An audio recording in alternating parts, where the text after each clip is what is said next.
Es muy gracioso porque en mi casa me decían, Susi, ¿por qué no estudias cirugía plástica? Para que nos arregles a todos la cara, para que nos hagas cirugías y todo eso. Y yo dije, no, a mí me gusta la psiquiatría, de malas. Les vas a arreglar la mente. Sí, ¿Qué era? entonces llegué yo, necesito cuadrar a toda esta familia. El reto más grande se ha presentado desde la parte del paradigma de la salud mental, porque muchas personas creen que el que va al psiquiatra está loco, ¿sí? El acompañamiento tanto de psicoterapia como de psiquiatría es fundamental y uno realmente nota la diferencia cuando hay un acompañamiento interdisciplinario. Sí, también es cierto, porque lo noto mucho con mis consultantes que se acompañan. Yo siempre les digo, es un complemento. Déjate ayudar, que es un complemento, vas a notar la diferencia. Esto es Psicología para la Vida Real, un podcast de salud mental. Soy Laura Galeano, psicóloga clínica.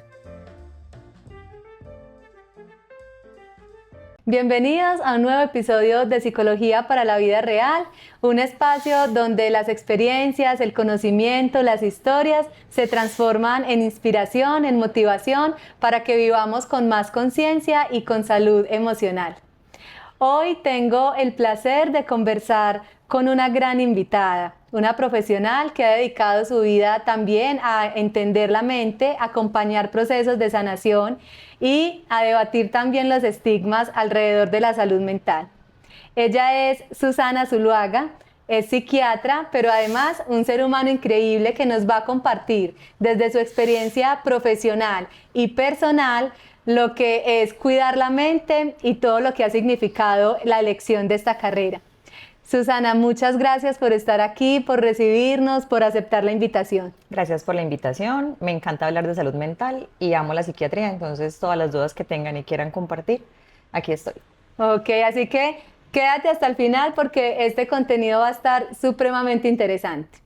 Vamos a empezar, Susi, como te digo, hablando un poco de por qué la elección de psiquiatría en tu vida y si hubo de pronto alguna situación o momento en tu historia que te haya hecho elegir esta carrera.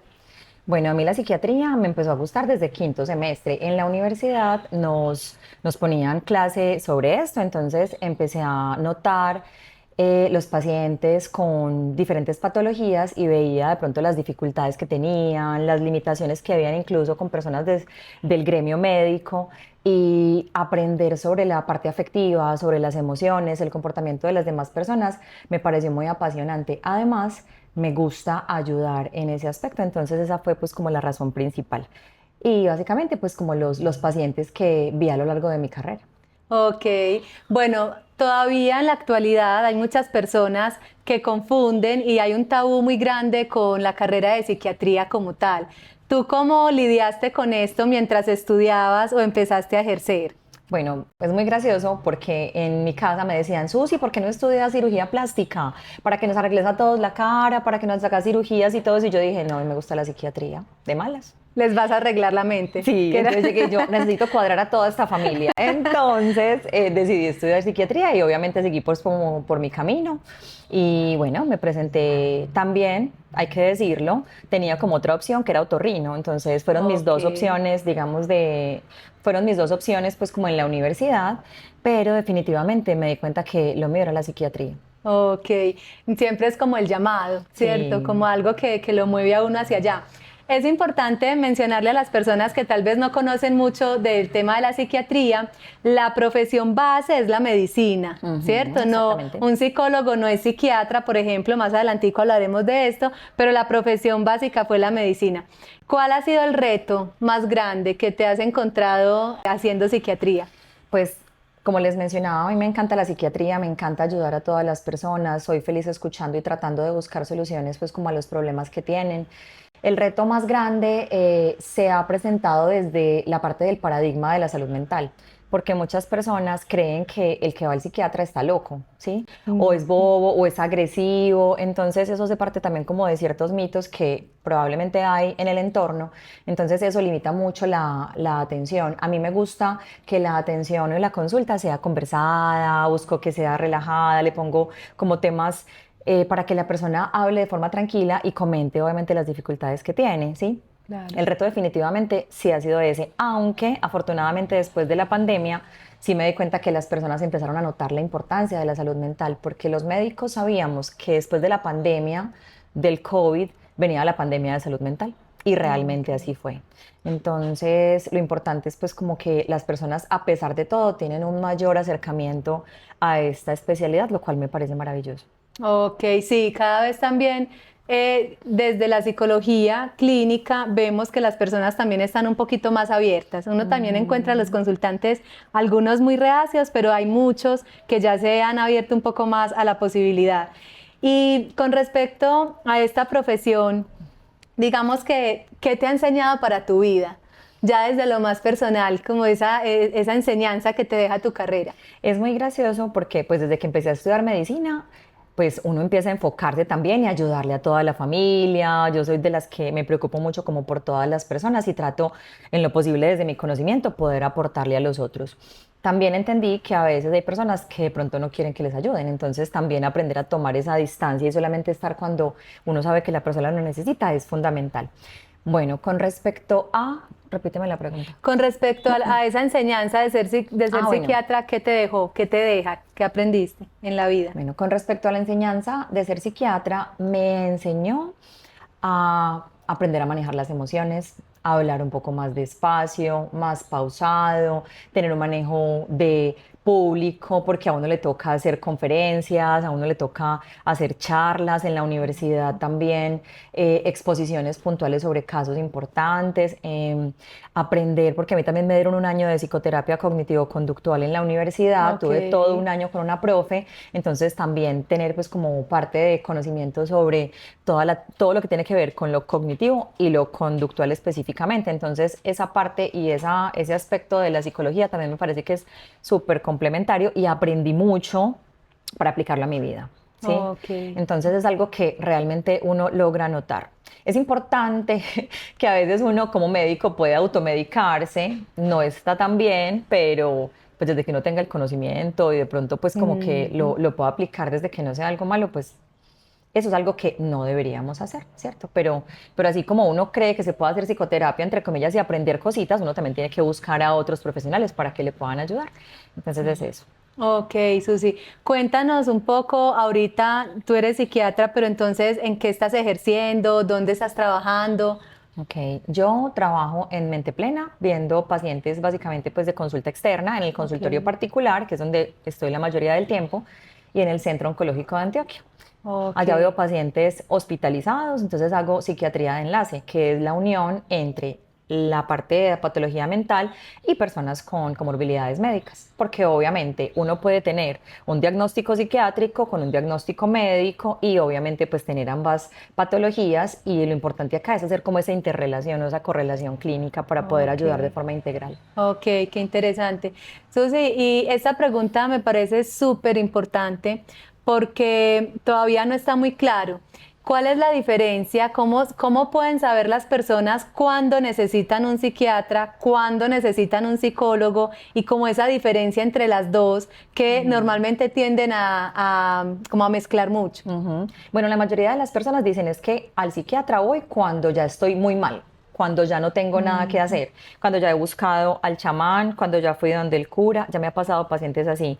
He ido a todos los tipos de psicoterapia y en ninguna me han podido ayudar. Uno de ellos me dijo así y yo le dije, yo te puedo ayudar con esto. Empezamos, le di un diagnóstico puntual, una impresión diagnóstica, con eso Ujú. empezamos a hacer el manejo tanto farmacológico como de psicoterapia y ha mejorado un montón. Entonces, acá lo importante es tener en cuenta que el psiquiatra no es la última opción. De Ujú. hecho, incluso uno podría decir que puede ser la primera, Ujú. porque uno como psiquiatra hace un abordaje integral del paciente, uno evalúa la parte personal, laboral, social, afectiva, del entorno en general y dependiendo de cada uno de esos aspectos, si hay alguna alteración puntual en uno de esos entornos, pues ahí es donde también se ve que se puede ayudar. Entonces, eso es pues lo importante. Diferencia entre psicología y psiquiatría, pues como ya tú lo habías contado, Lauris, pues los psiquiatras somos médicos, estudiamos 6 años en la universidad, nos presentamos a la especialización, así como con medicina interna, ginecología, Ujú. infectología, cualquier otra especialidad médica. Y obviamente pues son otros 3 años estudiando. Y los psiquiatras tenemos un enfoque, o al menos pues mi enfoque clínico es muy desde la biología. ¿sí? Estructural, porque sabemos que las enfermedades o los trastornos mentales o los cambios afectivos tienen mucha relación desde la parte neurobiológica, alteraciones pues como a nivel de neurotransmisores, serotonina, noradrenalina, epinefrina y otro montón, que hay un desbalance en este, y muchas veces los medicamentos lo que hacen es ayudar a regulan más las emociones, y la psicoterapia es muchísimo más fácil, adelantan más fácil los procesos, entonces es básicamente pues como eso. Ok, hay muchos mitos con respecto a la psiquiatría.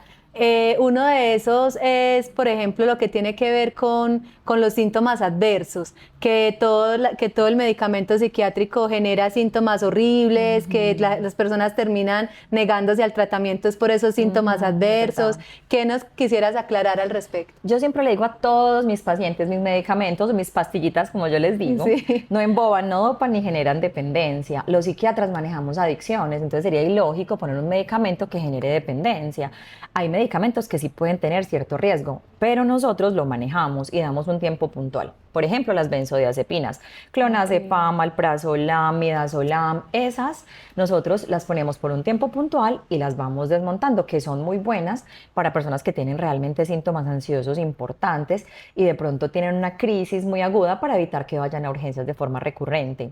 Okay. Los efectos adversos más comunes, que hablo básicamente sobre los antidepresivos y ansiolíticos, es síntomas gastrointestinales, que cuando uno empieza a dosis muy bajas ni siquiera lo sienten, ¿sí? Okay. A veces puede aumentar la ansiedad, pero yo siempre explico, es el tratamiento para la ansiedad, entonces es como tener un poquitico de paciencia, tomarse la medicación, y eso les puede ayudar un montón. ¿Qué más? La mayoría de medicamentos no dan sueño. Cuando dan sueño, los médicos los mandamos por la noche. Sí, entonces siempre está la aclaración, porque muchas personas creen que hay medicamentos que, como son de psiquiatría, duermen, o por el contrario, no preguntan. Y me pasó con una paciente de hospitalización que se tomó una mirtazapina, que es un medicamento que es para dormir, para mejorar el apetito y mejorar el ánimo. Se lo tomaba en el día y decía, eso me dopa horrible, y yo pues claro. Entonces es más como estar atento y preguntarle siempre al médico tratante de pronto las dudas que tengan, y no suspender inmediatamente. Yo creo que lo más importante es darle la oportunidad, porque realmente la mejoría es importante. Ok, perfecto. Desde tu experiencia, ¿cuáles son las señales más comunes de mejora? Por ejemplo, ¿cómo se da cuenta uno que esta persona o este paciente está en un proceso de psiquiatría, además de pronto de un proceso de psicología? ¿Cuáles son esas señales? Bueno, depende también de, obviamente, el motivo de consulta del paciente. Eso es fundamental, pues porque los motivos de consulta son muy variables, a pesar de que los diagnósticos, digamos que uno agrupa por patologías. Como somos seres humanos y tenemos vivencias diferentes, entonces obviamente uno lo enfoca dependiendo de la vivencia que tenga la persona y la experiencia que tenga. Pero digamos que hablando de la mejoría clínica, entonces uno realmente nota que la persona, dependiendo si está con depresión, entonces normalmente ven que está como mejor, más alegre, ya sale más, comparte más, el apetito muchas veces se pierde o se aumenta demasiado también dependiendo, entonces hay una mejoría de eso. Cuando hay ansiedad y hay depresión, hay fallas de atención y la gente cree que tiene un déficit de atención y realmente no.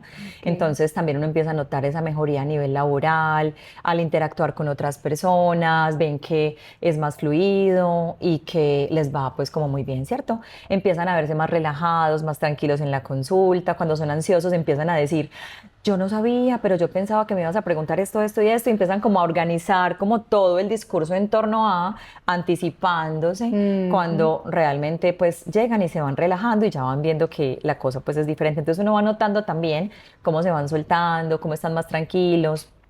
Y ya, pues dependiendo como de la patología, pero el acompañamiento tanto de psicoterapia como de psiquiatría es fundamental, y uno realmente nota la diferencia cuando hay un acompañamiento interdisciplinario. Sí, también es cierto, porque lo noto mucho con mis consultantes que se acompañan. Yo siempre les digo, es un complemento. Déjate ayudar, que es un complemento, vas a notar la diferencia. Susi, hay algo que me gustaría que habláramos, y es si existe alguna diferencia con respecto al sistema en los medicamentos que envían desde el proceso de un psiquiatra con la EPS y el proceso de un psiquiatra con la consulta particular. Proceso como tal. Sí, como si hay alguna, lo que he escuchado es que dicen, no, es que los psiquiatras de la EPS mandan los peores medicamentos. No, es mejor con psiquiatras que sean particulares porque ellos tienen acceso a mejores medicamentos. Entonces, no sé si eso sea un mito o sea probable que por el sistema de salud y demás sea real. No, pues yo creo que yo también trabajé en EPS. Ok. Y cuando trabajé en EPS viendo niños y adolescentes, pues uno manda lo que hay en la institución, ¿cierto? Uno como médico psiquiatra de una institución, uno no puede poner medicamentos comerciales. ¿Por qué? Pues porque pues que la EPS da el medicamento que ellos tengan, finalmente es la molécula y eso pasa con todo, ¿sí? Entonces el paciente también, cuando va a la consulta particular, pues también le puede decir a uno, ve, yo no tengo el recurso, entonces uno dice, miremos, ensayemos el medicamento que tú puedas comprar y vamos buscando desde la capacidad. Lo importante es que tengamos un buen acceso a este y que podamos dar garantía al tratamiento. Porque muchas veces empiezan y dicen, bueno, yo voy donde el psiquiatra particular, pero entonces me mandó un medicamento que me vale 50.000. Y yo no soy capaz de mantener esos 50.000. Entonces voy, pero no me lo tomo todo el tiempo. Lo importante es tener una constancia. Los medicamentos de la EPS no son malos, pero sí tengo que ser muy honesta cuando digo que algunos medicamentos no tienen la bioequivalencia, es decir, no se parecen al medicamento original. Entonces el medicamento original es el medicamento o es la casa farmacéutica que creó la molécula. Entonces es la molécula que tienen ensayada y es la que funciona realmente, ¿cierto? Ellos tienen una patente y esa patente dura un tiempo puntual.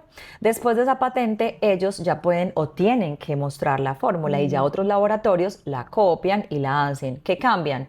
Excipientes que se llaman así, o sea, lo que combinan, pues como con la forma de combinar la medicación. Pero sí hay algunos medicamentos que pesar, pues algunos genéricos que de pronto no son muy buenos. Entonces yo muchas veces sí les digo, ve, hagamos esto, pero si no tenemos la posibilidad, lo que tengamos.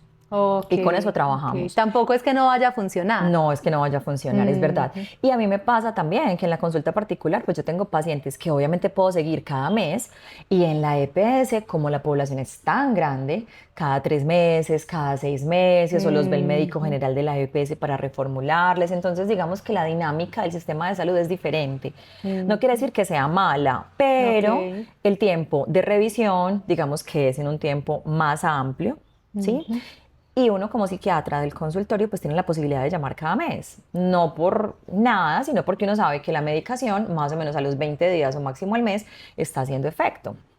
¿Sí? O al menos estamos evaluando si hay efectos adversos, si hay tolerancia y demás. Entonces ahí es donde tenemos que hacer el seguimiento. Eso es lo importante. Entonces, a medida que va pasando el tiempo, cuando ya se van sintiendo mejor, yo ya les voy diciendo, cada 2 meses, cada 3 meses, cada 6 meses, ¿cierto? Pues dependiendo obviamente de la evolución que tengan.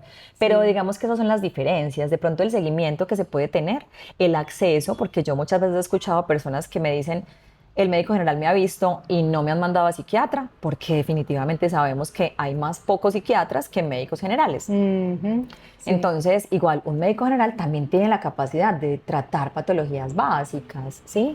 Y que si definitivamente ellos no pueden resolverlo, pues buscan, por ejemplo, en algunas EPS tienen como el acompañamiento, donde dicen, tiene tal diagnóstico, tiene esta sintomatología, ¿qué puedo hacer? Entonces el psiquiatra por allá hace una teleconsulta y empieza a explicar, puedes intentar esto, esto o esto. Entonces eso es lo que a veces la gente tampoco entiende y no les da la oportunidad a los médicos de la EPS para ayudar.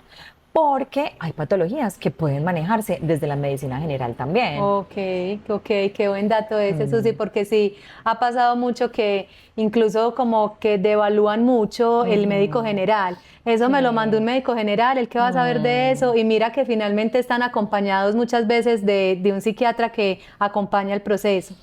Muy bien. Susi, hay algo, y es que lo he escuchado también de mis propios consultantes, es probable, es posible que alguien diga, no, es que yo ya he intentado psiquiatría de muchas maneras y nada me ayudó. Por ejemplo, en depresión y en ansiedad, nada me ayudó. Entonces yo muchas veces desde el comentario uno empieza a intentar como mirar que eso sea verídico.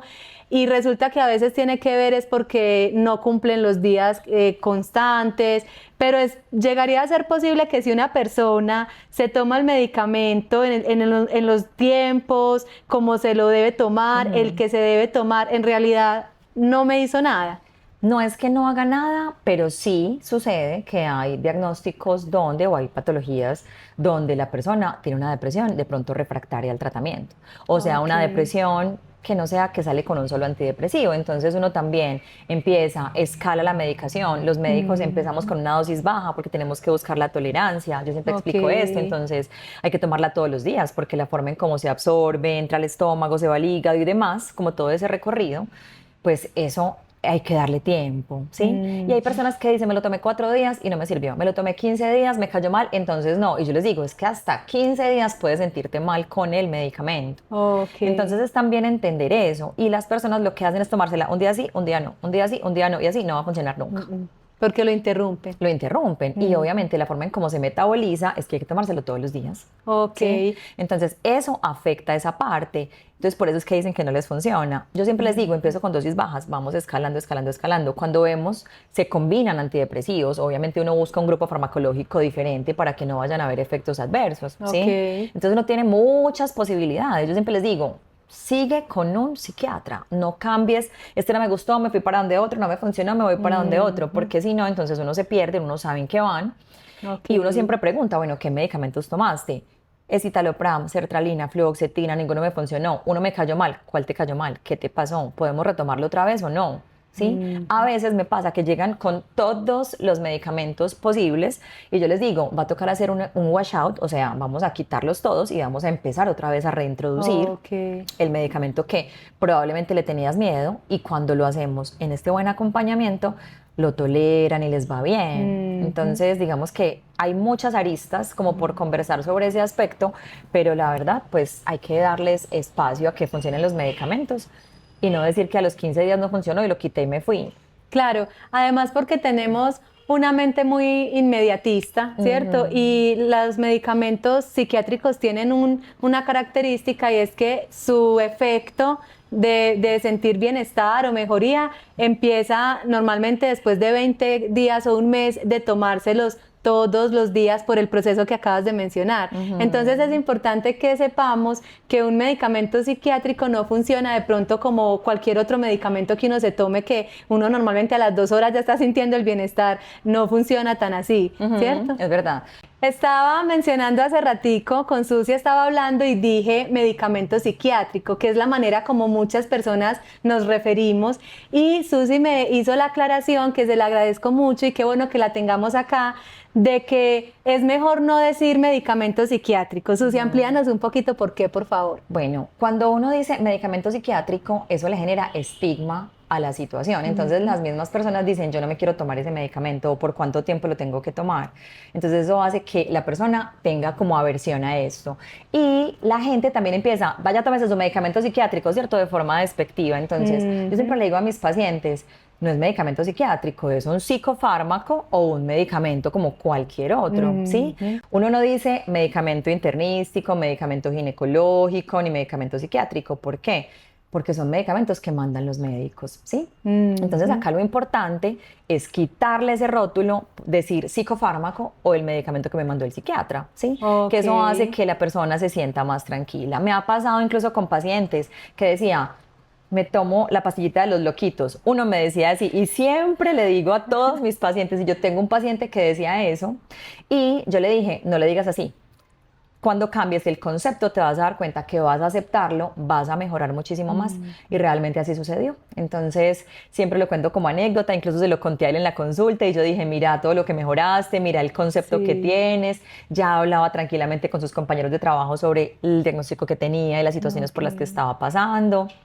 Sí, sí. Entonces es quitarle como ese estigma o ese rótulo gigante que realmente no lo debería tener. Es verdad, Susi, me encanta. Y esto me lleva a una pregunta que tiene que ver con tú, ¿por qué crees que es tan difícil que todavía hablemos tanto de salud mental y no que sea tan fácil como hablar de salud física? ¿Por qué crees que nos cuesta todavía tanto? Es que desde tiempos inmemorables pues, han hablado y han descrito que los pacientes que han consultado a psiquiatría o ni siquiera se consultaba porque en esa época ni siquiera estaba pues como la especialidad, los rotulaban como locos, como bobos, discapacitados, ¿cierto? E incluso hace muchos años los alienaban, entonces los recluían en espacios porque no sabían cómo manejarlo, hablando de diagnósticos o patologías mentales mayores, como esquizofrenia, por ejemplo, o un trastorno afectivo bipolar de difícil manejo realmente, ¿cierto? Entonces, en esa época se hacía como esa alienación de este tipo de pacientes, lo que hacía que el estigma viniera y viniera y viniera, ¿cierto?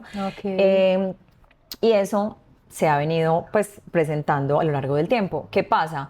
La gente aprovecha y dice, es que tal es bipolar, porque es que me dijo que sí y ya después me dijo que no, y yo no es que eso no es que sea bipolar, ¿sí? Es que tal está ansioso de comer, pero entonces la ansiedad de la comida, como tal, ansiedad de comer es un término mal utilizado, sin embargo, las personas cuando tienen ansiedad, a veces se aumentan la ingesta de dulces, aumentan la ingesta de comida, pueden llegar a tener atracones y otro tipo de trastornos. Entonces, la gente utiliza, digamos que ese tipo de diagnósticos o ese tipo de nombres de forma despectiva a las personas. Entonces, la invitación siempre va a ser a que por favor no digamos tal es bipolar, tal es esquizofrénico, entonces empezar a inventar pues como cosas sobre diagnósticos que realmente no tienen, ¿sí? Claro, claro, y que le resta realmente importancia al diagnóstico como tal, porque no es sencillo estar depresivo, tener ansiedad. Incluso muchas personas en forma de chiste es, ay, no, yo estoy depresiva. Ajá, Sí, y uno inmediatamente cuando escucha es, si supieras lo que es cargar con una depresión. O sea, entonces, desde el respeto también y la empatía por quienes sí padecen y batallan todo el tiempo con esto, ¿sí? Entonces, muy importante esa invitación. Hay una cosa que me parece importante Sí. y es describir la diferencia entre depresión y tristeza. Ok. ¿Por qué? Pues porque yo puedo estar triste porque se me murió el perro, porque me dejó el novio o la novia, por simplemente alguna situación particular, y eso dura horas, 1 o 2 días, no hay una disfunción real en la parte laboral, personal, interpersonal, pues como de vínculo con otras personas y demás. Sí. La depresión, por el contrario, son 2 semanas o más, dependiendo obviamente del tipo de depresión, donde la persona no le provoca comer o come de más, no le provoca hacer actividades que disfrutaba antes, tiene fallas de atención, tiene dificultades en la alimentación, como les había comentado, ¿cierto? Entonces, o comen de más o menos, pensamientos malucos de ideas de muerte, ideación suicida, minusvalía, sentirse menos que otras personas, desesperanza, pensar que no hay solución a lo que tienen, ¿sí? Entre otras, ¿sí? Y aquí lo importante es que hay una disfunción o una alteración en muchas esferas, la personal, la laboral, Sí. social y demás. Entonces, digamos que esa es la diferencia real entre depresión y tristeza. Ok, ok. Entendiendo que estar triste no es patológico, Exactamente. hace parte de una condición del ser humano, como las emociones primarias que las tenemos, que no nos las Exactamente. podemos quitar y que finalmente pues también tienen su función, Sí, así ¿cierto? es. Susi, tú nos hablabas ahora que trabajas en el departamento de oncología. Desde allí, siendo psiquiatra, ¿cuál ha sido como el impacto más fuerte desde la profesión ¿Para los pacientes o para mí? para ti? Bueno, para mí el impacto, digamos que ver personas de la edad mía o menores con diagnósticos oncológicos y obviamente tener una dinámica personal, familiar, o sea, todo lo que les había hablado con dificultades, ¿cierto? Relacionada a su diagnóstico principal. Entonces, ver como personas como tan similares, parecidas a la mamá, el papá, personas como muy cercanas, lo mueve a uno bastante, ¿sí? Me ha gustado mucho hacer el acompañamiento en personas que tienen, de pronto han pedido la muerte digna. Ok. Esa parte, pues porque son personas que realmente tienen un diagnóstico oncológico, que ya tienen metástasis, que ya finalmente ven que su calidad de vida está menguada y que definitivamente no están viviendo la vida que ellos deberían vivir, porque es que pues la idea es hacerlo de una forma agradable, tranquila, acompañado pues como de otras personas y poder disfrutar la vida, ¿sí? Cuando se limitan ese tipo de cosas, hay dolores que no son tratados o de pronto personas que ya por la misma enfermedad empiezan como con un deterioro cognitivo. Cuando tienen deterioro cognitivo, sí, no se puede hacer pues como lo de la muerte digna, porque ellos no tienen la capacidad de decidir, pero la Ok. persona sí tiene, para poder solicitarlo, tiene que hacerlo de una forma libre, espontánea e inequívoca, donde la Ok. persona no puede ser, digamos que viciada por familiares que están cansados y demás. Ok. Entonces, hacer ese acompañamiento me ha parecido muy digamos, teso de alguna forma, Sí. pero disfruto poder ayudar a la persona que realmente lo necesita y que necesita descansar. Obviamente la decisión no la tomo yo. Claro, claro, ¿Cierto? Eso tú es un guías un poco. comité, o sea, no, lo que hace uno, igual eso también lo hace con médico de dolor, se llama psicología, se llama trabajo Ujú. social, se llama el asesor espiritual, Ok. ¿sí? Entonces, obviamente, pues el médico oncólogo o hematólogo que tengan, que obviamente también Ujú. va a hablar sobre el diagnóstico, el pronóstico y demás, y ya con base en eso se activa un comité, y en ese comité ya son otras personas diferentes a los que somos médicos tratantes, porque no puede ser médico tratante, yo no puedo hacer, yo no puedo hacer como juez y parte, Ok. y ya la otra persona lee la historia, no conoce el paciente, y con base en todo lo escrito en la historia clínica, se aprueba o no. Ok. Entonces, digamos que eso me ha gustado, me ha parecido difícil, obviamente, pero ya lo veo como algo muy natural. Tiene mucho sentido pensar que una persona que tenga un pronóstico tan negativo, donde su vida y su calidad de vida prácticamente no va a tener, tiene sentido que pueda decidir, ¿no? Y que Es le verdad. puedan apoyar de alguna manera la decisión. Y me surge una duda con este tema y es, ¿qué tanto se han aumentado como los casos que deciden por esto? Porque no tengo la idea, me corriges por favor, de que es algo más bien nuevo, como una opción más bien nueva para estos pacientes que recurren en el dolor, en un diagnóstico difícil. Hay una ley, no recuerdo bien la fecha, pero Ok, hay una ley en Colombia que la aprueba, ok. ¿cierto? Y esa ley va teniendo también ciertas modificaciones. Entonces, al principio tenía que ser un diagnóstico oncológico o terminal, ya no. Ujú. Ok. Pero sí tiene que, por ejemplo, salieron noticias que hubo un señor o un muchacho que tenía una osteomielitis, que era una Sí. infección pues como en el pie recurrente y dijo, yo no quiero vivir así. Pues es una decisión muy difícil de tomar. Sin embargo, él continuó, hizo, le hicieron el comité, no recuerdo si lo aprobaron o no la primera vez, después volvieron y lo hicieron y finalmente él decidió decir, yo no quiero vivir así, para mí esto no es calidad de vida y se lo aceptaron y no estaba en una enfermedad terminal. Ok. Entonces ahora, digamos que tiene esas otras connotaciones, esos otros aspectos puntuales para poder tomar esa decisión. También Ujú. desde la parte de salud mental, personas con depresiones refractarias que de pronto no tienen como respuesta a esto, se sienten cansados, se han hecho todos los tratamientos y Ujú. probablemente dicen que no funcionan. También se entra a un comité, obviamente no es muy frecuente que suceda que soliciten esto, ¿sí? Ok. Pero la idea no es que cualquiera que dice quiero, entonces ya, no. Todo un protocolo pues de seguimiento Sí, frente a eso. es verdad. Susi, ¿cómo podemos acompañar a alguien que sea un familiar, sea la pareja, que esté pasando por un momento de una enfermedad psicológica, una enfermedad mental? Es muy importante decirle a la persona, estoy aquí para lo que necesites, ¿cierto? Ujú. Esto tiene solución, podemos buscar acompañamiento por un especialista, psicología, psiquiatría, interdisciplinario, ¿cierto? No juzgar, no decir es que usted por qué no pone de su parte, que eso lo hacen muy frecuentemente. Ujú. Estoy absolutamente segura que las personas tratan de hacer lo posible por levantarse, tratan de hacer lo Sí. posible por hacer ejercicio, por moverse, trabajar y demás. Y muchas veces no son capaces. Entonces, el acompañamiento desde familiar hacia paciente, por un lado, sería eso. Estoy aquí para ti, te voy a ayudar, te voy a acompañar, lo que necesites. ¿Te quieres quedar acostado? Está bien, quedémonos acostados y veamos una película. Tratar como de ayudarles a lo básico, que yo siempre les Sí. digo al principio. Lo básico es que me levanto, me baño, desayuno, ya.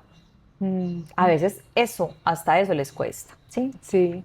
Entonces, por ese lado, acompañamiento desde el acompañamiento principalmente y digamos que aceptación de la condición Ujú. física, porque también hay síntomas físicos relacionados Sí. y psicológicos al respecto, ¿sí? Sí. Y a veces sucede también que hay familiares que dicen, no sé qué hacer, no sé cómo ayudarlos y fuera de eso también me estoy estresando, también siento que estoy como angustiado, entonces también ellos pueden buscar cita. Hay Ujú. muchos diagnósticos que también tienen, digamos que antecedentes genéticos, que es poligenético, es decir, no hay un gen específico que me hable sobre, que es que la depresión, la ansiedad, el trastorno bipolar y demás, es poligenético. Entonces, es muy probable que si tienes un hijo con ansiedad y tú también estés súper disparado, también tengas un trastorno de ansiedad y sea importante consultar, Ok. ¿sí? O depresión y otro tipo de diagnóstico, ¿cierto? Entonces, desde ese punto. Y también sobre todo lo que mencionabas de la aceptación, porque Yo creo que si en el ambiente, el propio paciente y el ambiente que lo rodea están en una negación, que también es importante cuestionárselo, y seguimos viviendo como si nada estuviera pasando y ya se está tomando el medicamento, entonces sigamos como si nada. Creo que esa negación y no aceptarlo hace muy difícil que puedan adaptar las dinámicas del hogar, adaptar el acompañamiento realmente como se debería tener. Sí, porque muchas veces entramos en, aquí nada está pasando, ya lo vio el médico, ya, esa es la... Ajá. O les dicen, suspenda esas pastillas, es que usted Eso. puede solo, ¿por qué no lo hace usted? ¿Sí? Es que, pues, que párese, haga ejercicio, muevas, es que usted es capaz, y son las emociones. La gente cree que porque son emociones y todos tenemos emociones, entonces todas las podemos manejar. Es lo mismo que si todos tenemos piernas y todos podemos caminar. No, hay personas que se fracturan y requieren manejo ortopédico, no pueden caminar por un tiempo y tienen pies. Entonces es también entender que a pesar de que todos tengamos emociones, las emociones, pues el cambio de ánimo específicamente, cambios comportamentales y demás, pues es solucionable con un acompañamiento interdisciplinario. Susi, dentro de la experiencia que ya tienes, ¿hay alguna historia, un caso, un paciente que tú recuerdes siempre digamos, como con ese afecto de que haya sido importante, significativo dentro de tu carrera? Sí, he tenido varios. Me ha pasado que, bueno, el primer paciente, una paciente realmente, yo la trataba en CEMPI, en un centro de neuropediatría y psiquiatría infantil. Y resulta Ok. que ella pues tuvo como un acompañamiento conmigo, con psicología también. Hicimos un programa donde la llevamos a ella, llevamos a la mamá en Televid. Ok. Entonces fue muy chévere también como mostrar esa perspectiva de ella como paciente, la mamá desde el punto de vista cuando la veía deprimida, aislada, también haber visto la mejoría de ella, verla desde los 14 años y que ya después reconsultara más adelante a los 21, 22, Ok. viviendo ya en otro país y obviamente pues ya con otras cositas diferentes, pero entonces digamos que ese tipo de pacientes que uno puede seguir en el tiempo, que sabe que le pudo ayudar en algún momento, ese digamos que lo recuerdo incluso con cariño porque es una persona pues que la mamá era cercana en el sitio de trabajo. Qué Sí. bonito el impacto, ¿cierto? El impacto que genera poder abrirse a los procesos, dejarse ayudar, que es tan Mm, importante, pedir ayuda, que también es algo que a veces es un tabú, pero que realmente es bastante importante. ujú. Normalmente nos preguntamos desde lo profesional, incluso las personas como, ay, tú psicóloga, tú que atiendes Mm, tanta gente, tú siempre recibes todos los problemas, igual tú psiquiatra que también mm, recibes todas las problemáticas y demás. ¿Cómo cuidas tu salud mental para que una profesión así no te termine agobiando, mm. afectando tu estado de ánimo? Yo tengo la capacidad, porque yo creo que es una capacidad adquirida, Sí. de poder ver al paciente, mirarlo con empatía, escucharlo, saber qué hacer con él, definir una impresión diagnóstica y el camino que vamos a seguir, cerrar la historia y dejarlo hasta la próxima consulta, ¿sí? Yo no me cargo las historias de los otros porque donde hiciera eso no podría ser psiquiatra, ¿sí? Entonces yo creo que es una habilidad que logré con el tiempo y que eso me ayuda, ¿sí? También está lo que uno siempre le dice a los pacientes, es hagamos ejercicio físico regular, tengamos una buena alimentación, intentemos tener socialización, que los seres humanos somos seres sociales, entonces también como también movernos como desde ese aspecto. Yo creo que la vida no solamente es lo laboral, Ujú. entonces, si uno tiene lo laboral, lo personal, lo social y todo lo demás que hemos hablado y hay un balance importante, eso es lo que le ayuda a uno a poder gestionar las cosas. Susi, ¿y qué mensaje quisieras dejarle a las personas que todavía dudan, todavía son escépticas frente al tema de la psiquiatría, frente al tema de trabajar en la salud mental? ¿Qué mensaje les dirías? Bueno, yo les cuento que veo frecuentemente pacientes enviados por medicina interna, dermatología, ginecología, a psiquiatría. ¿Por qué? Porque hay una correlación importante entre dolores físicos, síntomas dermatológicos que de pronto no mejoran, relacionados con ansiedad, con depresión, con trastorno obsesivo compulsivo, trastorno por excoriación, que son muchos, entre otros, ¿sí? Que hay correlaciones importantes. Entonces, incluso hasta las otras especialidades médicas los remiten porque la Mm, correlación es importante. Entonces, bajar el estigma, pensar que consultar a psiquiatría está bien, que es una especialidad médica como cualquier otra, que los medicamentos no generan dependencia, que no emboban, no dopan, lo hablo súper coloquial para que todos entiendan, que el medicamento no es para toda la vida. Hay personas que tienen diagnósticos que de pronto pueden ser más crónicos y de pronto sí lo requieren por un tiempo más largo. Y hay patologías que de pronto requieren la medicación todo el tiempo, pero no pasa siempre, ¿sí? Yo siempre les explico, yo empiezo, puedo que sume varios medicamentos y puedo que tengamos varios, pero con tal de que tengamos esos medicamentos, estemos tranquilos, estemos un añito con la medicación y empecemos a desmontar gradualmente, haciendo un buen acompañamiento, nos puede ir muy bien. Entonces, la invitación es decirle a otras personas que consultar al psiquiatra está bien, ¿sí? Y que consultar al psiquiatra es como cualquier otra especialidad, que finalmente te pueda ayudar a mejorar. Y que la salud mental es igual o más importante que la salud física, ¿sí? Finalmente es un complemento de una con la otra. Bueno, Susi, entonces me encanta cerrar el podcast con este mensaje tan importante. Yo realmente valoro muchísimo el contenido. Sé que a nuestros seguidores, a las personas que nos escuchan, les va a gustar mucho tener esta información tan cercana, que a veces quisieran resolver las dudas y no tienen la profesional al lado para hacerlo. Y más de ti, una profesional tan excelente. Entonces, muchas gracias por haber estado acá. Muchas gracias a ti por la invitación y bueno, espero de pronto estar por acá nuevamente cuando lo necesites. Claro que sí.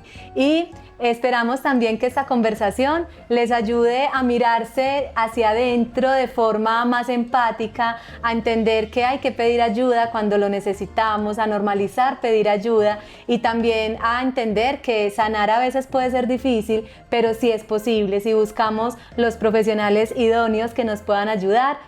Si te gustó, si les gustó este contenido, los invito a que se suscriban a nuestro canal de YouTube y también a que nos sigan en nuestras redes sociales. Quedan las de Susana y quedan las mías para que juntos que sigamos construyendo espacios donde hablar de psicología, donde hablar de salud mental sea tan fácil como hablar de la vida misma, ¿cierto? Entonces nos escuchamos en un próximo episodio. Chao.